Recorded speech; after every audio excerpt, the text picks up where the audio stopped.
This Saturday, LeBron James faces his longtime rival Kevin Durant, which will be the fourth time these two future Hall of Famers have faced each other in the playoffs. And I think it marks pretty much the closing of both of these guys' careers. Granted, LeBron James could come back next year, but we know his days are pretty much limited, that in the next few years he will be retired. And you could say with Kevin Durant, that deadline is approaching pretty soon. This will probably be the last time these two face each other in the playoffs.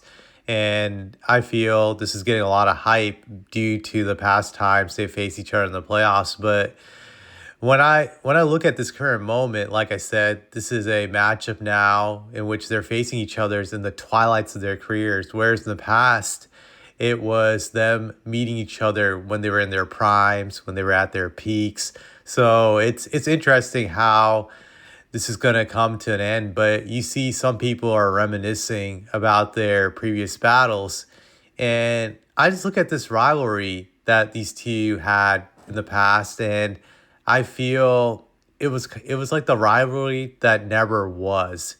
It never really lived up to the hype. If you look at it statistically, I would say when both of these guys matched up from the numbers, their scoring was pretty much on the same level. I would say LeBron was better all around when it came to numbers. He got more rebounds and assists usually than Kevin Durant, but scoring wise, they were, very, very close. So they put up very similar numbers when they competed against each other. But I felt when it came to winning, this was a very lopsided rivalry, and one that wasn't really entertaining. If you just look at the first time they met, it was back in 2012. LeBron, I feel, was right at his close to his peak. I would say close to his peak at that moment in time in 2012. And maybe that was the best LeBron. That was MVP Miami LeBron, where he's dominating on both ends of the court. And I felt that time in 2012, this was like Durant starting to become a legit MVP caliber player. This was like the start of it. This was the first really deep playoff run he went on. Granted, the year before he went to the conference finals, but it was supposed to be the start of many runs he was going to have with OKC. And we all believe that this was probably going to be a matchup we saw a lot in the future for years to come. However, this finals matchup was very forgettable. The first game, it seemed exciting. The Thunder win that game. I think they win by several points. The next game seems kind of exciting again. The Thunder choke away that game. They barely lose, but you're thinking like, all right, this is going to be a very close series. But then suddenly it changes, and Miami wins like three straight games in Miami back when it was the 2-3-2 format. And it just comes to a whimper the way that series closed. Very, very, very unforgettable. I would say very forgettable. That's what I would say. This is a very forgettable series. Excuse me. And then you fast forward to what LeBron did when not LeBron, you fast forward to Kevin Durant going to the Golden State Warriors, creating his own super team. While LeBron is in Cleveland, they meet up in the finals. And this time around, it's also very lopsided, but this time in favor of Kevin Durant. To be honest, I really hated the Warriors versus Cavs matchup once Kevin Durant got into that rivalry. I felt it ruined it. It made it less competitive. It wasn't fun to watch anymore. Whereas the previous 2 years, the series were good. They went 6 games, 7 games. Once Kevin Durant joined, very lopsided. Like I said, Warriors easily win the series in 5 games. Not competitive. You know they're going to easily win. And the next year, it's even worse. The Warriors sweep them. It was even a more lopsided series because Kyrie was no longer with the Cavs. So if you think about it, all 3 times these guys have met, it's only gone at maximum distance of 5 games. You had one sweep. This series, it could possibly be the same. It could be a sweep, or it could go 5 games, but I don't think it's going to be a competitive series. And I have to say, when I look at this rivalry historically, it just doesn't cut the mustard like previous rivalries of greats going up against each other. You look at Duncan versus Shaq. Sure, there were some series between Lakers and Spurs that weren't competitive, but there were other series where it was very competitive.